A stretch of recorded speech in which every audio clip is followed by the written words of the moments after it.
Welcome to Chaotic Harmony. My name is Jon. This is Crystal. We talk about the joys and the challenges of teaching music in the elementary school classroom. We share struggles, we brainstorm solutions. And we would love to have you join us. Welcome back, listeners, to another Chaotic Harmony episode in season 6. Yeah. Hi. Welcome. Episode 2, season 6. You're Jonathan Seligman. I'm Jonathan Seligman, by the way. In case you are new to the scene or you got hit by a chicken nugget and you completely forgot who I am. Yes. And you are who? I'm Crystal Pridmore. Did you forget? Welcome. You must have been hit by a chicken nugget. Yes. Okay. Welcome back to season 6. We are so excited that you are here. Same. Hey, we're going to talk about school. School's cool. We haven't really done that yet this season. We've had 2 episodes out already. But sorry, me saying school, my ADHD brain. Growing up, there was a song that we were required to sing in first grade. It's, I love school and school loves me. I'm as happy as can be. Wow. I love school and school. And it was the most like propaganda stuff that ever. is some straight up indoctrination. And I remember like my teacher kind of, all right, guys, because like we were doing, I hate school and school. Right. And she's like, I get it, but let's. And so I decided to change it up and like this. You're not allowed to sing that. I said, no, I'm saying I love school, but school hates me, guys. Oh. Getting deep in here in first grade. I think we need to talk about this some more. Okay. But maybe not right now. No. We don't have time. Episode 96. Later we can talk about your feelings. Jonathan and I have been back to school for almost exactly a month. Yeah. We're on the time of recording. We're entering week 5. Yeah. Which is wild. We're already halfway through quarter 1. Yes, in case you are joining us and you're relatively new around here, we work for a modified year-round district. So while the rest of the country is still lounging on the beaches, what does it mean, modified? We're back to school. Well, we do have breaks. That's what it means. Oh, is there year-round that does not have breaks? Sure is. Yeah, usually year-round means that you have 3 weeks in between every quarter.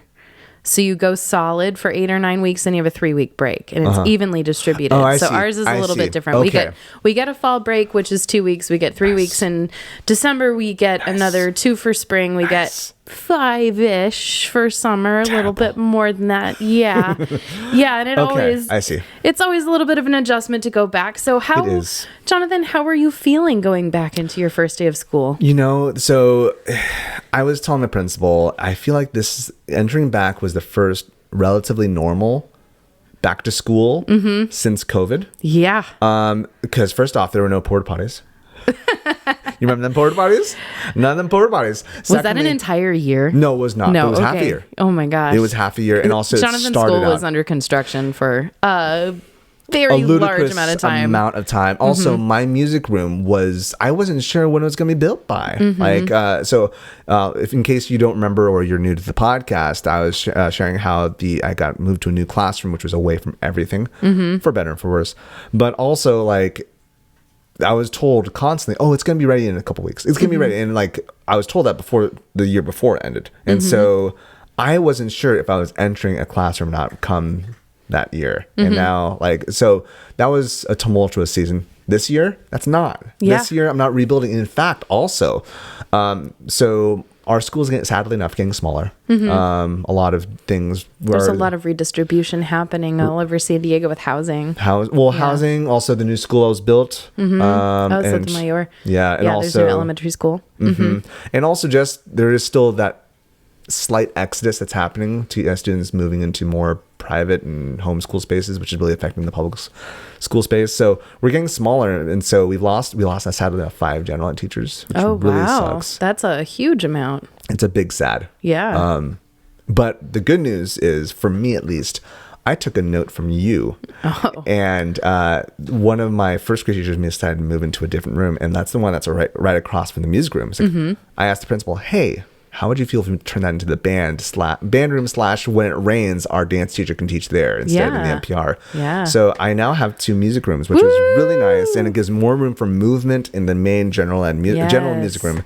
And it's Get nice. some of those instruments out of there. Yes, very much so. If you got room to spread out, do it. Get the chairs out of there. That's right. Yep. So excited for you. That's awesome. The first week or so back, it was good. It was interesting, and also I shared also last season how my last batch of 6th graders were a difficult group that I loved dearly, but it was very difficult. This group of kids that are 6th graders, the leaders of the school, they're a good batch of kids. Yeah. I enjoy working with them. And so, Yeah. you know, so even though summer was, as I shared on our last, 2 episodes ago, it was a lot. Entering this year was pretty good. It was in good spirits. Good. I'm glad. The beginning of the school year sets the tone for the entire year. It's so important that we start off strong and we start off positive. Definitely. And not positive that it's going to be a crummy year. Yes. But positive. Yeah. How about you? It was good. It was good. Summer felt very short. And I ended last year so tired. I feel like I did nothing but sleep the first 2 weeks of summer. Good for you. I really needed it. Yeah. I needed the reset, needed to get my head on straight. And we didn't go really anywhere. We did have a family wedding in Northern California. So that was really, really lovely. Okay. Brian's baby sister got married. Nice. It was really sweet. It was on an apple orchard up near Santa Cruz. Okay. Yeah, the family owns an organic apple Oh, wow. orchard up there. So it was really cool. And it was it's a working orchard, so it was not a venue. So we had to turn it into the venue. It's a blue collar orchard. Not a white collar orchard. This was an all hands this was an all hands on deck family DIY wedding for sure. Yeah. So, and those are really special. They are. My brother, I told you about my brother's wedding, right? It was on a farm. And so the community came together. Yep. It's like, I love those. That's great. I do too. And that people did that for us. And it's a really special memory. So I liked it. And it was cool to have all the little cousins together. So that's my happy place. I ended up just hanging out with the kids most of the time and then arranging the flowers, which is also my happy place. Cool. So it was lovely. So it kind of, to an extent, resetted you a little bit, like a little bit, sleeping. yeah. Not enough, yeah. but enough. It's something that I don't get to do very often is just get my hands on fresh flowers and you know, make table arrangements and things. And there's something just very healing for me about handling like beautiful, fragrant, you know, green things. Yeah. It's nice. That's cool. So yeah, it's a nice little hobby. So that was summer. And so going in, I was ready to see the kids again for sure. Cool. There was a lot of changes at our school. I would say about 30% of our staff turned over. Our school did not get smaller. It got a little bit bigger just because of how things redistributed. Yeah. So, and our principal is now there permanently. She was Shout out. permanently installed. Yes. Hi, Rachel. Yes. Rachel Scott. She is lovely. She's awesome. And in case you didn't know, she was a former co-worker with me at Casillas. Special education teacher. She was great. She and I were both like ambitious folks that wanted to make change, and now she's your principal. I have had several principals over the years, and the ones who started out in the classroom have by far been the best ones. You can tell. So it's so nice that not only was she a classroom teacher, she has that special education lens on. So yes. she gets it. Yeah, on a lot of different levels. So I'm excited to have her at the helm. It'll be good. It'll be a good year. But we do have a lot of new staff members. So I feel like, you know, school culture is just going to shift a little bit. Sure. Okay. We are in our second year of our Turnaround Arts California grant. So we're starting off the year just getting ready for a lot of fundraising for the VAPA program. A lot of performances are planned. We're talking about bringing other teaching artists in. But the kids, you know what was funny was I made some sort of a comment in first grade about COVID. And I was like, I'll bet they don't even know what that is. And I said something like, did you guys know that we had a whole year where we had school on the computer because we couldn't come here to school? And they said no. And I realized our COVID kindergartners are in fourth grade now. Yeah. Yeah. So only the 4, 5, 6s would even have a concrete memory of being in virtual learning. So it makes sense. So what age is our first graders back in 2020? Like what sorry. Back in 2020? How would you back? Well, they're 7 now, so. First graders are 7 years old? Mm-hmm. So they'd be toddlers. 6/7, yeah. Yeah. So 6 minus. 2 or 3. Oh, so 2, yeah. Yeah. Yeah, they would have no memory of it. Yeah. So unless the sibling had it, yeah. It's like, right. Mm-hmm. Well, even then, you don't remember. Yeah. Yeah. Mm-hmm. You don't really register that when you're that little. So that kind of gave me hope a little bit too. Yeah. You know, that we're coming back to not normal, but I don't know. I feel like our most deeply impacted ones are just not there anymore. Mm-hmm. So things have been a little bit more stable. We know how to school again. Yeah. It felt more like the beginning of the year is supposed to feel. Okay. So cool. I I would repeat or resonate with what you said. That it's a good spirit. High spirits. Yes, high spirits. Good. Most normal back to school since COVID. Yep. Okay. Cool. Awesome. Yeah. Yep. What's been, I know you have your itinerary you wish to follow, but if I can throw a question, like what's been the biggest hurdle, I guess, when you came into, I'm not making things somber here, but like what was the most challenging thing coming back? Yeah. Well, I would say getting to know new colleagues. That's not a bad challenge. It's just a challenge. Like learn, and what we do at our school and how the VAPA program works is just different than most other locations. So, just letting people know what our team looks like here. It's just different. Okay. Shout out who are the cool ones and who are the terrible ones. You want to say it on the record. I am so lucky to say that we have a really good team. Good. What was really cool was first day of kindergarten. The kindergarten teachers stayed the whole time. We've worked with them for years, but they brought the kids over, and then they stayed to support the entire rotation. I've never had that before, and it meant, I cannot tell you how much that meant. Yeah. That they stayed there the whole time and helped us. And we are always over there whenever we can to give extra support at the beginning of the year, and that they reciprocated that. It meant a lot. Okay. Yeah, it was really cool. Awesome. I'm glad to hear that. Yeah, it was a neat thing. So biggest challenges are we have a number of kids who just need a lot more support. And again, we need more trained adults in the classroom. Have I said this? I feel like I need to keep a tally. I feel like we should just make a compilation. 1,675. I need a button to push. We need more trained adults in the classroom. It would be great just to get like a compilation of each time you said that, because it's been a handful, a good handful, maybe a footful as well. Like add each hand and foot, maybe. I don't know. Okay, another challenge though. And this was a big surprise, actually. So I'm teaching TK this year for the first time officially. And TK, for those of you who aren't in California, or I did find out New Jersey also does TK. Oh, hi, New Jersey. It stands for Transitional Kindergarten.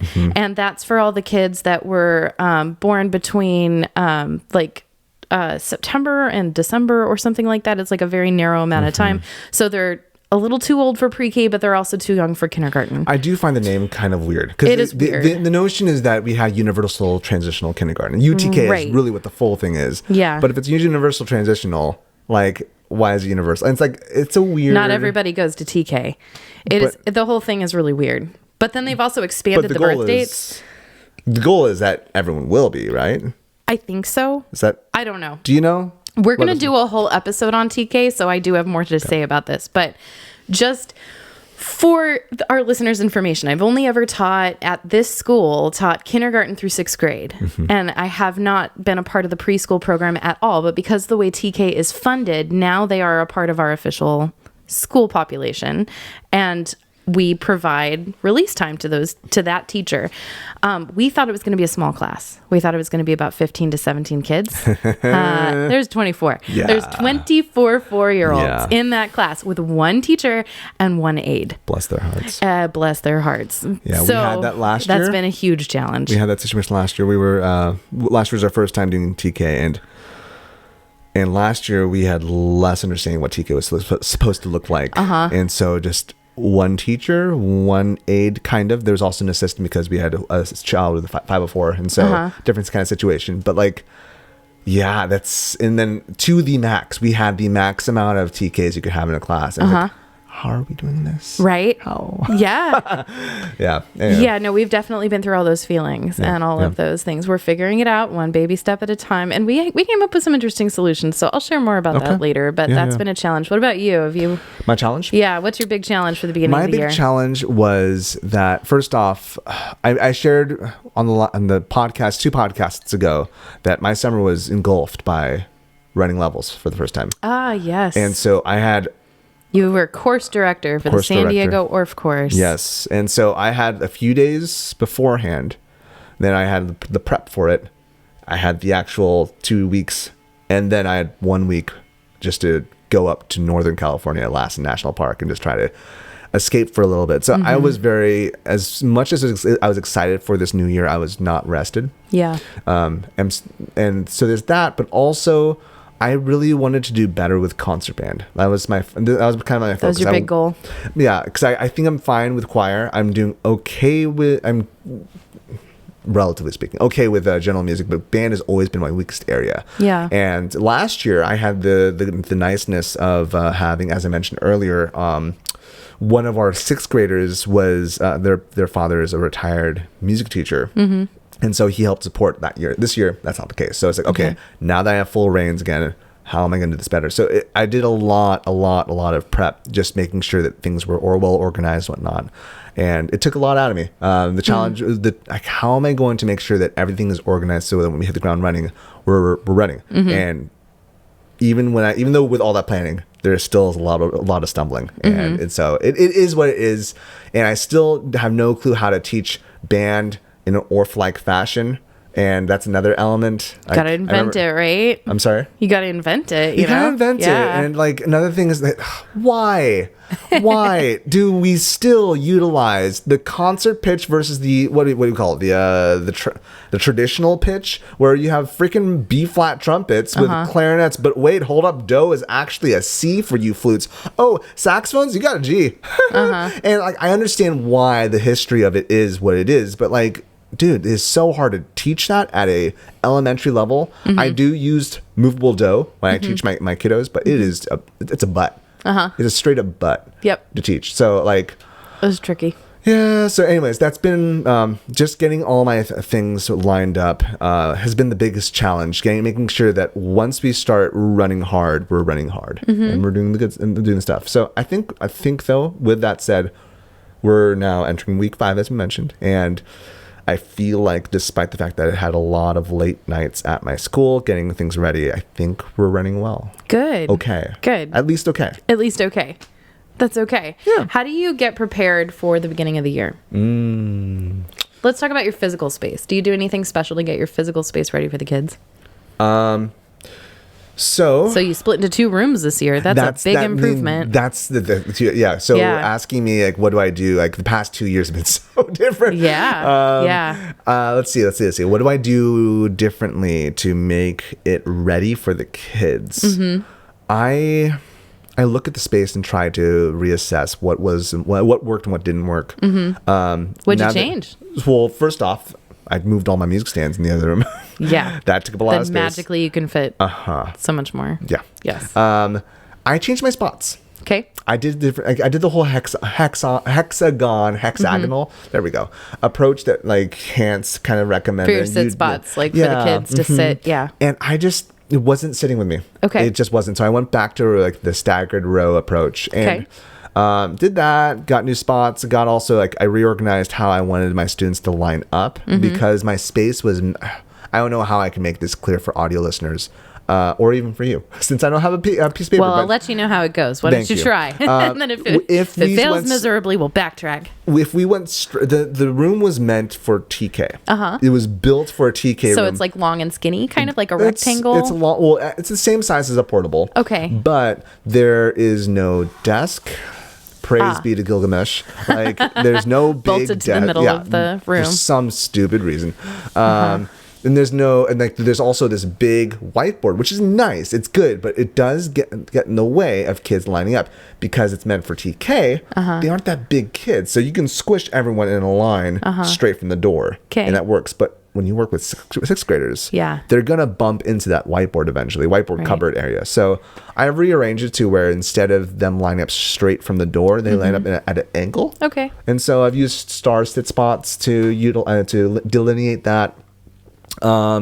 Reorganized how I've done my storage for non-pitch percussion. And also, so just small bits of, okay, what worked last time and what didn't work as far as ins and outs. I remember when I got that room last year, one of the biggest things that was an issue was that I had all my barred instruments flushed up against the wall by the door. Yeah. And it's just too tempting to grab the mallets. It's almost as if like I designed it for them to touch it because it's there. It's right there. They can't help themselves. Like I've shared this before with workshops I've done. Like there's this TikToker, his name is the Happy Urbanist, and he loves to say sign is bad design.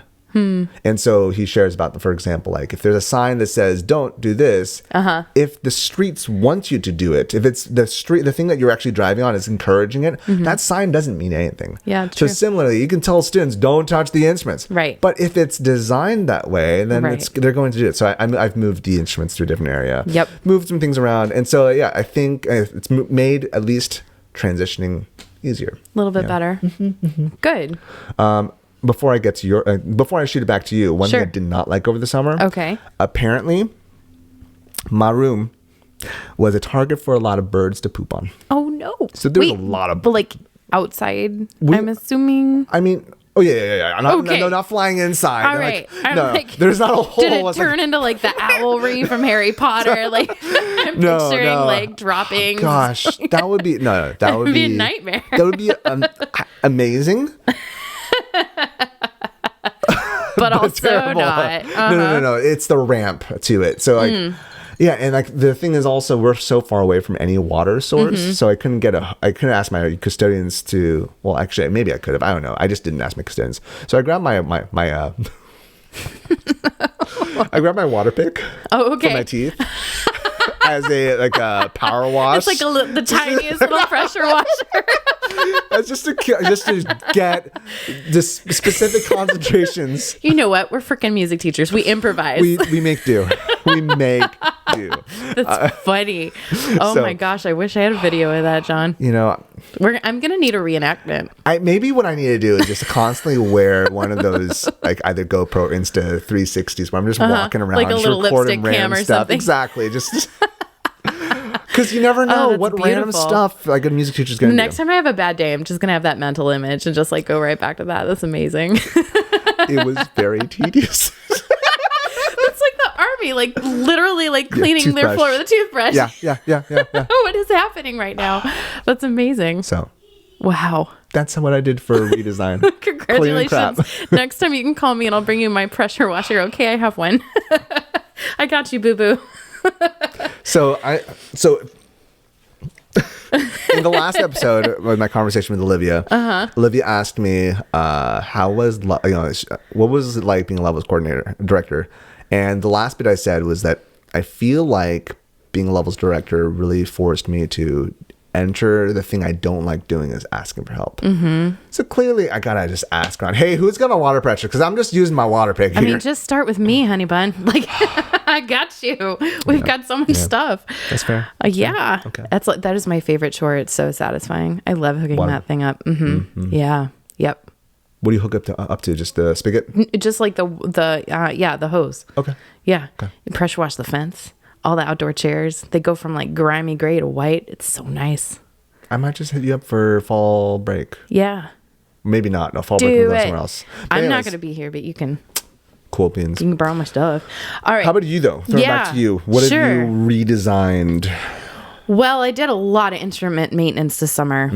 It's year 9 for me. Year 10? Finney. Wow. Hey, a whole decade. Dude, it's wild. So stuff gets broke. What? Wow. I know. How does that happen? Because don't you tell kids not to break things? Don't they follow? The number of times I've said something along the lines of, this is why we don't have nice things. Like, I swear to Moses, there was a kid just like... There's a lot. New kid just like decided as we're placing away instruments, he grabs one of his bars, just starting to... Oh, no. It's the worst. No. Like, what are you doing? Like, why does that... I don't know. I get it. Curiosity. But like, why that? No. It was really helpful when I came back from Germany from the Studio 49 factory and I showed them how much went into making every single bar. You know what? So now I can reference that. If you want the video, you can have it. Send me the video. That would be cool. That'd be cool. Yeah, absolutely.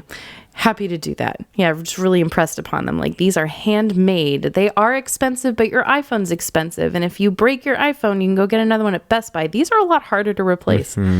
Anyway, I did all the maintenance, so everything at least went into the school year 100% fixed and in primo condition. My sit spots are working, so nice. I didn't touch them. I did mix up the numbers a little bit. Okay. I had them like all the 1, 2, 3, 4, like they were in numerical order, and I just went random. Sure. Yeah, and that's really helpful. It's amazing how many behavior issues that solves. So when you see number, you use like you utilize their classroom number. I do. Yeah, everybody has a classroom number, and I started doing that during COVID because we had to have a seating chart for every class, and there was no direct answer when I said, "How am I supposed to have a seating chart for 17 classes?" You know what's the most infuriating thing? What? There used to be 2 teachers in my school that did not use numbers. Oh, that's not allowed. And it's like.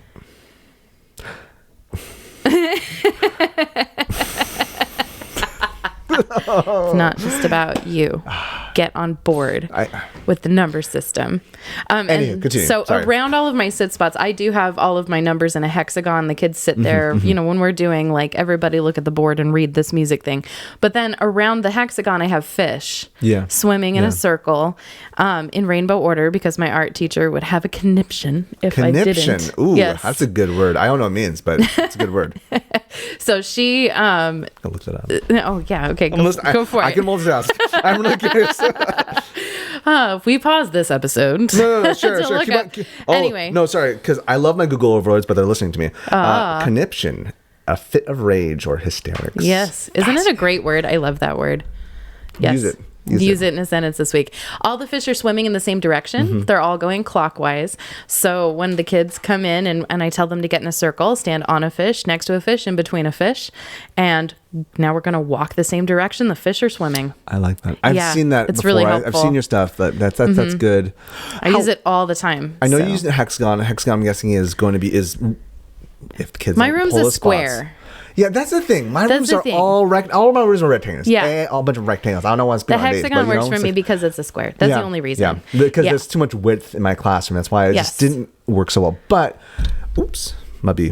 What were your thoughts? Because I like that. What would your thoughts be for the fish? The fish. How would you have them like?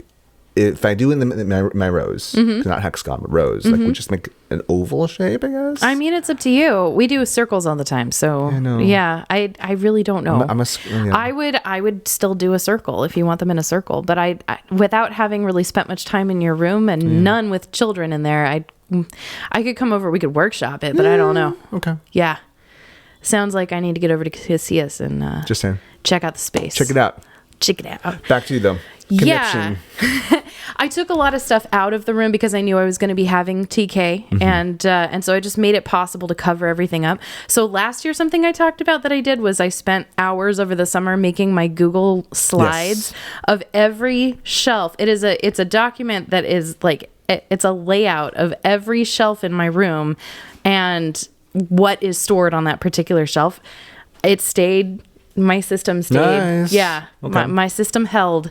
And it's something I just get a ridiculous amount of joy showing off when I get to. Like someone walks in and is like, hey, do you have a gong I can borrow? I'm like, give me a second. And second shelf to the right on the north wall. And they're like, what? Okay. You should be destroyed. I'm like, I know. So anyway, that's how I get it ready. I did make a little change this year. So I've been trying to figure out how to make it faster to set up and tear down the Orff instruments when it's time to play. Okay. So I got more stands. So I've got a bunch of instruments on stands. That's nice. Well, and for me, just as I'm getting older and as I've had some health issues, it's not negotiable anymore. I need stuff to be on wheels. Sure. I just do. Even for the students though? Yeah. Okay.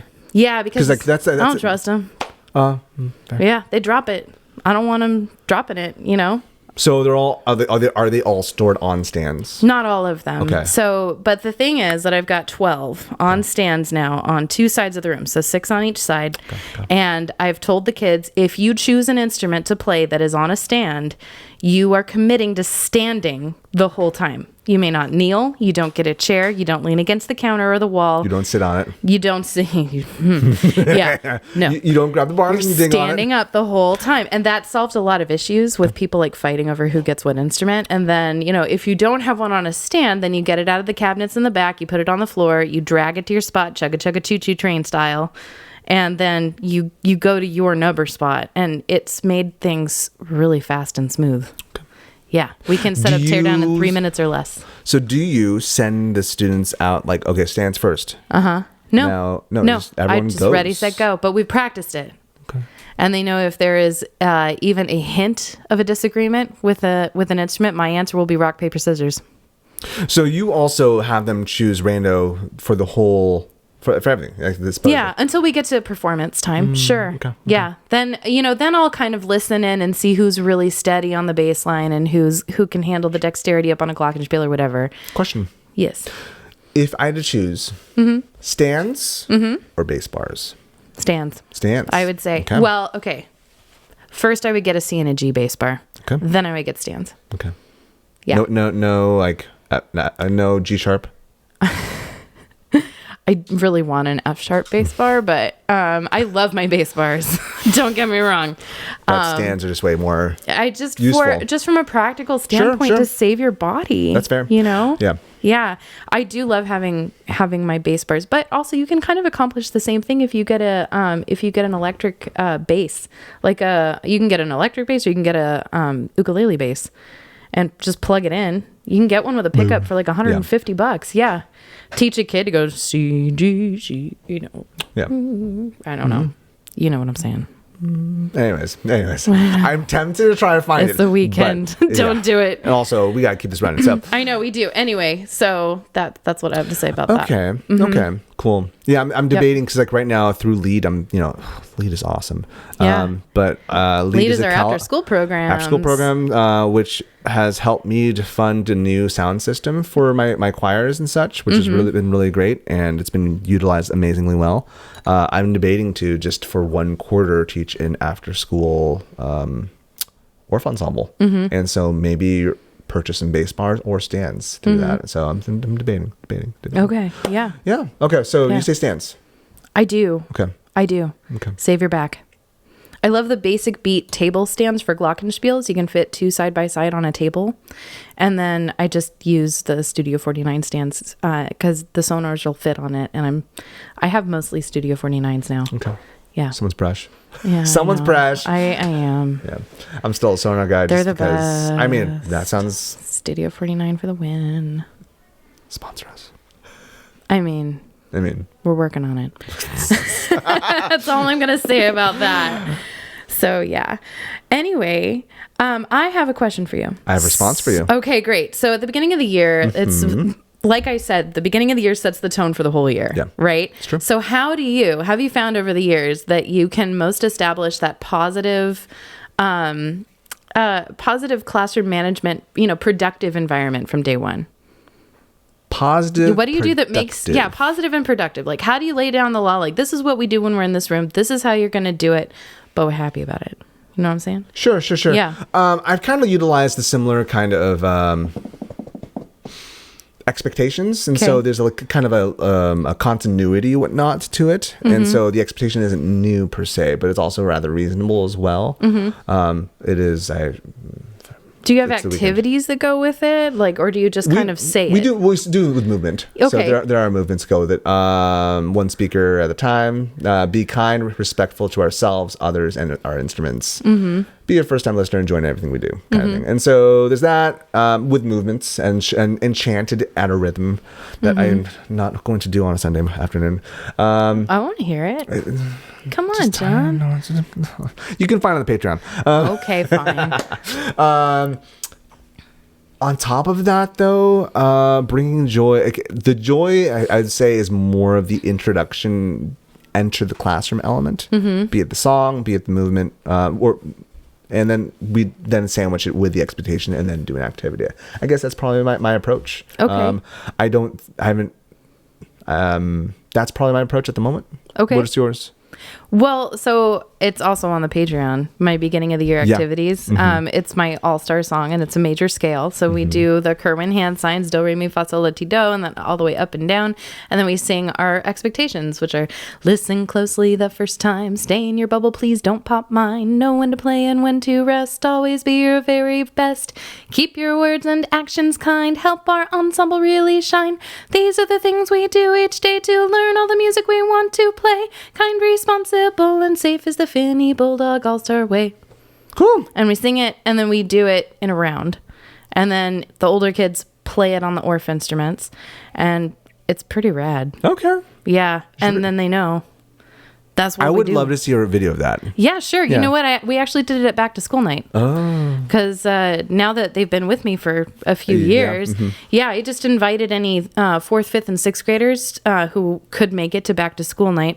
I had 12 Orff instruments up on the stage. So we had 12 kids play, and then some other kids were standing in the back and singing and doing hand signs. Cool. And we did it together and in a 2-part round and then a 3-part. It was pretty cool. That's dope. It was really awesome. Nice. Yeah. Okay. Yeah.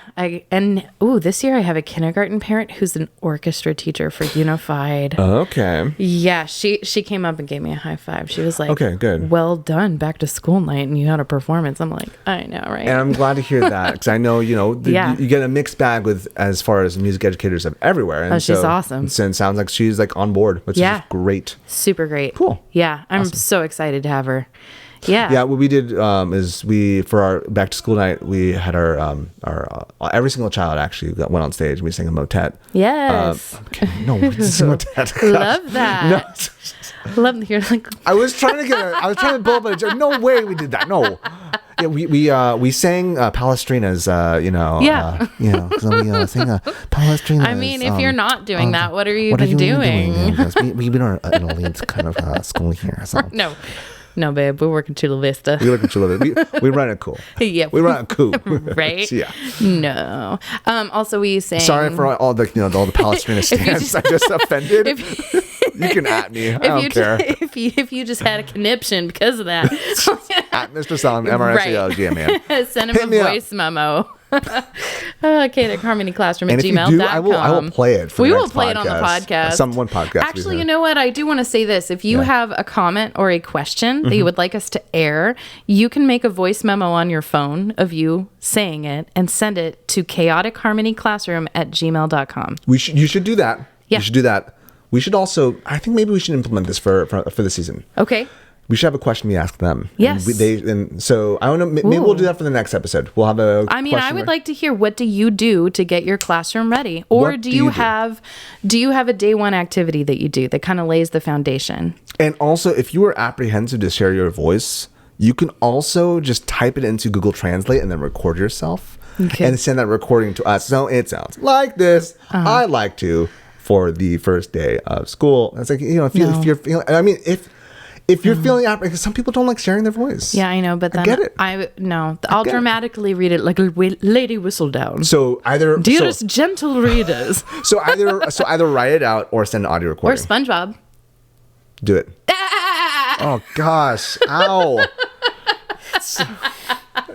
It's Sunday before week 5. Come on! Ouch!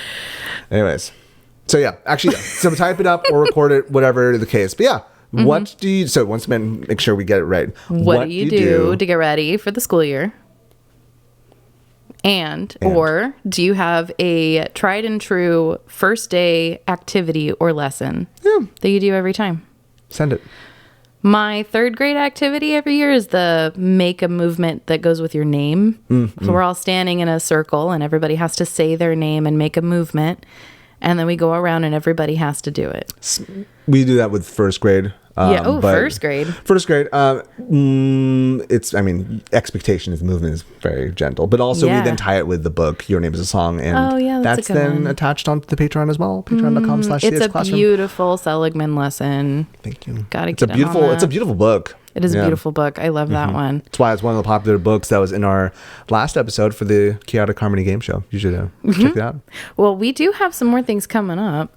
Next episode, we're going to be talking about TK. Yeah. So come back, and we're going to be getting deep into how are we teaching the little bitties.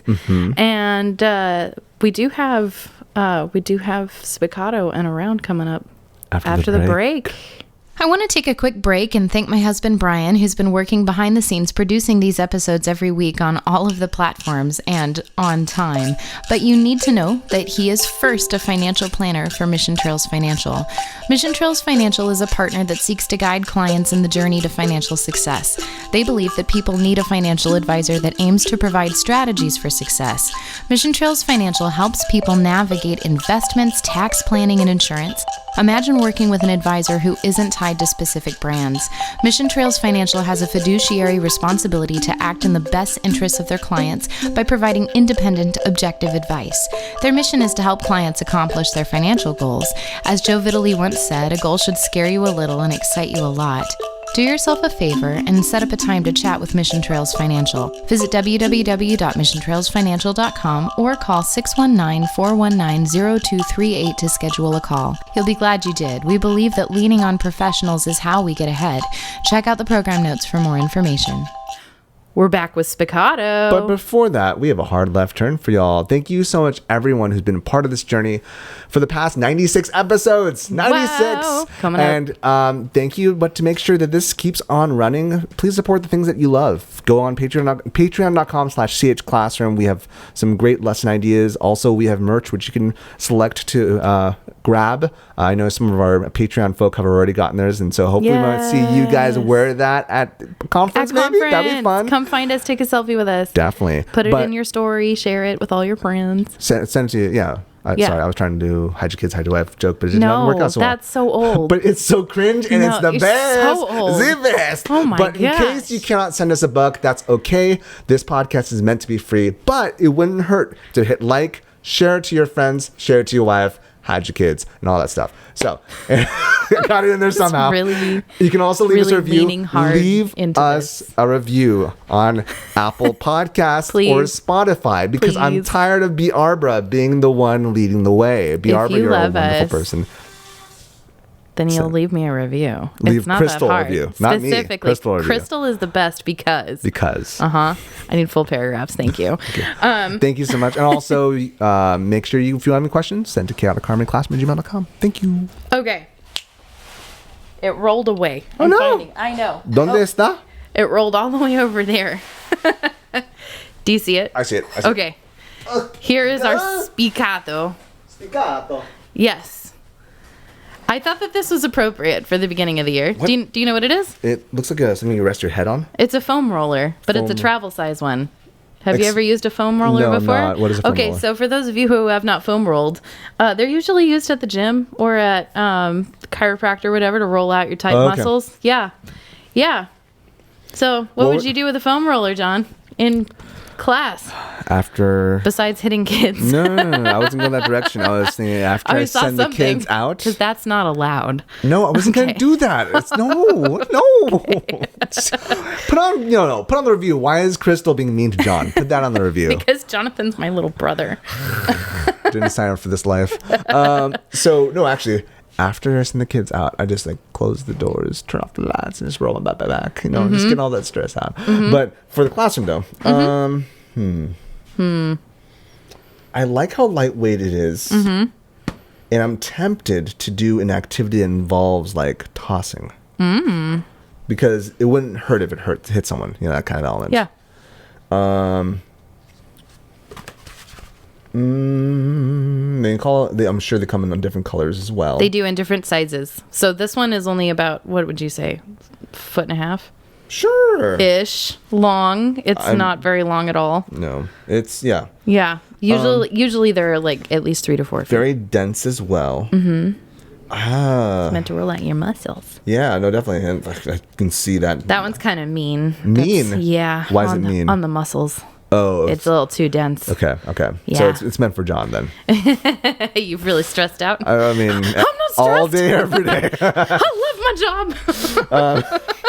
I don't know what voice that was. That was not my voice. That's what you think. I feel like,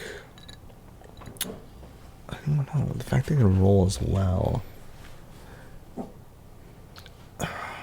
What's your idea? Okay. Share your idea first. Well, okay, so I was thinking that it could work to teach sustain. So you could just have them sustain, okay. Yeah, sit like a mermaid is how I say it, on their hip, on the ground. Put one hand on it and then slowly roll away. And then you can go sustain or legato. You could stretch a word out that way. So that's what I was thinking with students. But you weren't far off with the turn off the lights suggestion. I am committed this year to actually stretching throughout the day. Okay. I had a massage therapist tell me last year, you need to be stretching like an athlete before you start teaching because I was such a mess. Okay. And so I have a whole stretch routine now that I do about 10 minutes before I see my first students, and then again at lunch, and then at the end of the day. And it's made a big difference. And It doesn't take very long at all, just a couple of minutes to run through a few basics. And I feel so much better when I do it. Glad to hear that. Yeah. Cool. Yeah. This job is hard on your body. You don't sit down. It's a full body experience. It is. We're working out all day. So if you have to be strong. What are you doing? What are you doing? What are you doing? I know, right? Like, yeah. If you're a music and movement teacher, so something you're musicking and moving. Move that. You keep on trying. I can't. Sister, you keep on trying. It was interesting. Like something Olivia mentioned in the last episode was that like for a secondary music teacher, you don't have to be a great musician. Mm-hmm. Like it's good if you are, and there are a lot of good ones, but you don't have to be. As an elementary though, you have to be a great musician. You do, because that is their first experience, and their full experience. And so, if you aren't doing all the things, then like, what are you doing? Yeah, it's true. I still think about a couple years ago how I had a number of little kindergartners who called me Mrs. Music. I was the personification of music to them. Hey, it's better than being called Mr. Clean. That's true. Hashtag bald problems. I'm looking at you, Jaden. Yeah, Jaden. I don't know if you're listening to this, but Jaden, come on. Anyways, I think for me, like, this is low level. I'm just not, I don't know. There's something here that's just not clicking it. But my first thought is just, as people want to share thoughts, you know how sometimes people toss the beanbag, and then the beanbag is like whoever has the beanbag. So that's the talking stick. The rolling stick. The rolling stick. So I'll roll it across the circle. This could be fun. That'd be fun. Yeah. Yeah, you just have to really like make it known. If you do anything that I did not say to do with this, then you I will beat you. Wait, what? Right. What? It's not allowed, Jonathan. Not allowed. Not allowed. Who said that? Gosh, not me. Well, guess what? What? I have a round of the week. Hey. Round of the week. It is called Follow Me. Have we not done a Follow Me? We've done several. We haven't. But this is a different one. There's how many Follow Me's are there? I think there could be as many as we want. It's folk music, man. It is. And there is absolutely no credit to this one. And a cursory Google search did not reveal one. So we're calling it folk song. Wait, when you Googled Follow Me, it didn't... Follow Me canon round. Nothing. I mean... Did you have one N instead of two N's? It's a wrong canon. Okay. All right. Follow me. Wait. This isn't 2/4. We struggled as we were practicing this. I have to tap it. Because first off, we speak in English, and English is meant to be in a triple. Yeah. So But if you want to rewrite this in triple, let us know. More power to you. Yeah. No, I told John. We will feature it. My heart wants this to be in triple, but it's not. So I've got to. Follow me, follow me, follow me, follow me, follow me. Echo? Follow me, follow me. Follow me, follow me. Follow me, follow me. Follow me, follow me. Follow me. Follow me. Okay, so let's do 2 bars and then you come. Oh, we got it. Oh, yeah. Mm-hmm. Or should we do together first? I have a triple in mind, but let's do this first, and then let's do once together, and then we'll break it up. Okay. Follow me, follow me, follow me, follow me, follow me, follow me, follow me, follow me, follow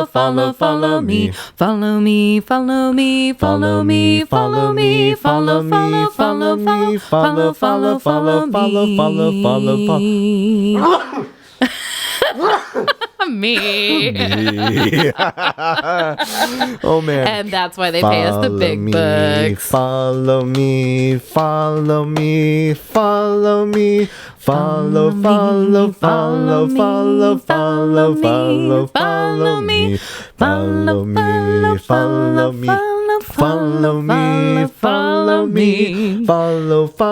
follow me, follow me, follow me.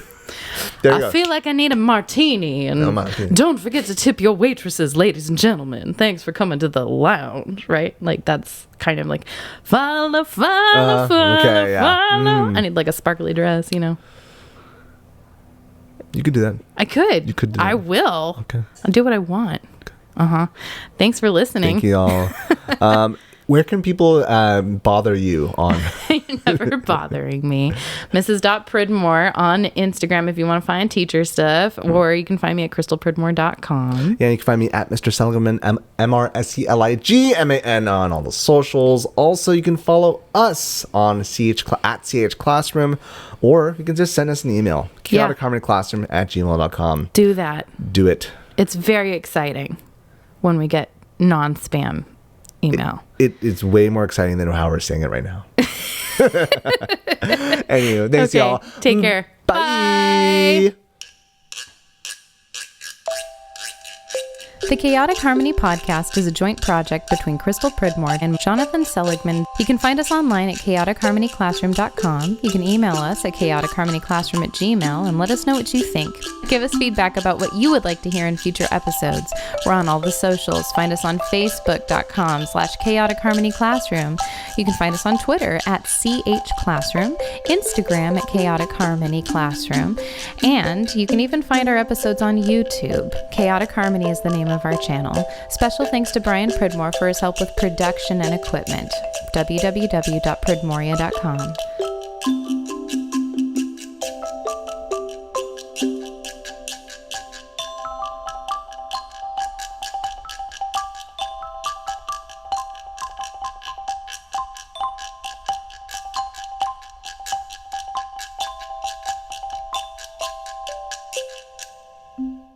Problems.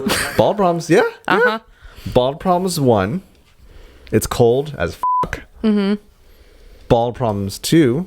All the time. It just looks bad. With headphones, headgear in general. So you gotta have the headgear on top of it. You know, they say what they want to say, but what are you trying to say, Brent? Are you attracted to Jonathan? Because it's okay. This is a safe space. No, he's not attracted yet. When I take this off, oh, okay. Then he will. Got it. I'm doing this for you, Bryan. Yeah. Head you gotta focus, man. I know, right? You got a job to do, baby doll. He might not be your baby doll in a bit.